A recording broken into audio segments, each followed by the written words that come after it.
নমস্কার সবাইকে, আমি পিউ আমার আরো একটি ব্লগে সবাইকে অনেক ওয়েলকাম। তো সকাল সকাল রেডি হয়ে চলে যাচ্ছি কাকার দোকানে পুজোতে।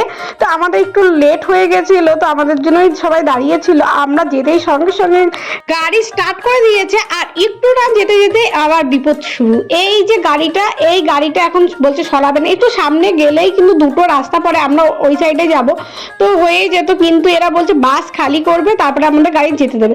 তা অনেকটা তর্ক বিতর্কর পরে আমাদের গাড়িটা যেতে দিল। আর এই দেখো সেই ব্রিজটা যেটা ধস নেমেছে, দেখতে দেখতে পৌঁছে গেছি। ওইদিকে মায়ের মন্দির, আর ওইদিকেই হচ্ছে কাকার দোকান। আর দোকানটা কোথায় দেখে নাও, তোমার দোকানটা জামালপুরে। আমি ডিটেলসে পরে দিয়ে চলে গেছি কাকার দোকান উদ্বোধনে, কিন্তু এইখানে পুজোটা হবে না। সামনেই হচ্ছে মায়ের তলা আছে, মায়ের মন্দির, ওখানে পুজো দিয়ে তারপর ঠাকুর এখানে বসানো হবে। আর তোমাদের একটুখানি এক ঝলক দেখিয়ে দিলাম।